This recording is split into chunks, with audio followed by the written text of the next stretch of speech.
Good morning, this is Mark Moran from Finding Dulcinea, bringing you today's Daily Dulcinea. On this day in history, on July 25th, 2000, Air France Concorde Flight 4590 crashed and burned shortly after takeoff from Charles de Gaulle Airport.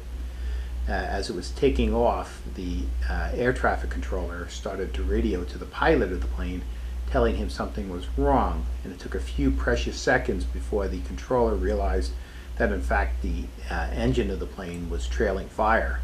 By then it was too late to abandon takeoff, and the pilot and the co-pilot got into a bit of a tiff about what they would do, but the pilot took over and said they would try and land at Le Bourget Airport nearby, but that was impractical, and given the failing state of the plane, it crashed into a hotel shortly afterward, killing everyone aboard as well as a number of people in the hotel.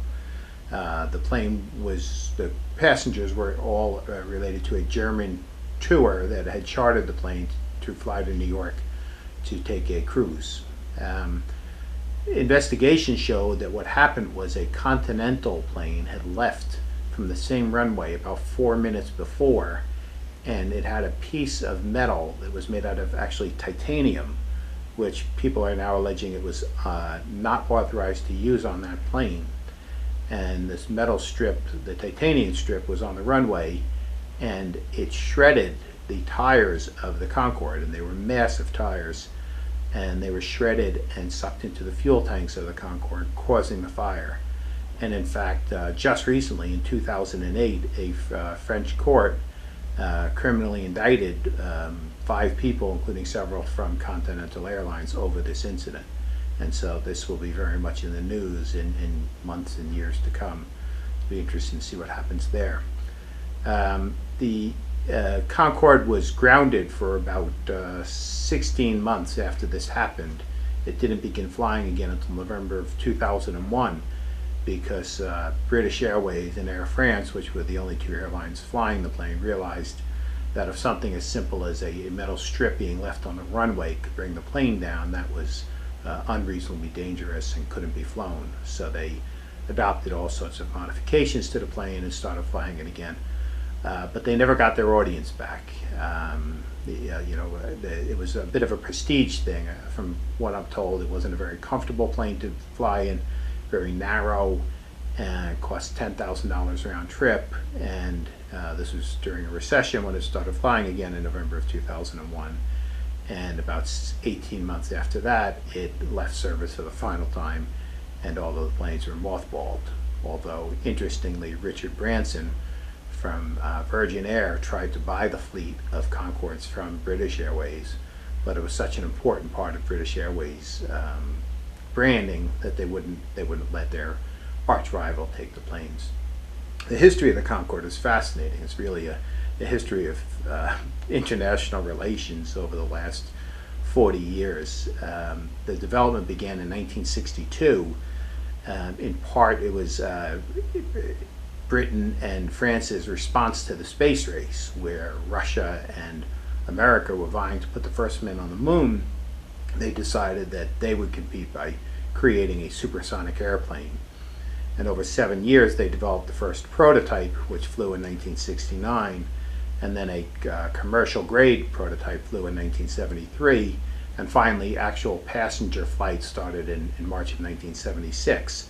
But they did not start to New York's John F. Kennedy Airport, which really was sort of the target destination for these planes because it was close. The plane could not fly over land because of the supersonic boom it emitted.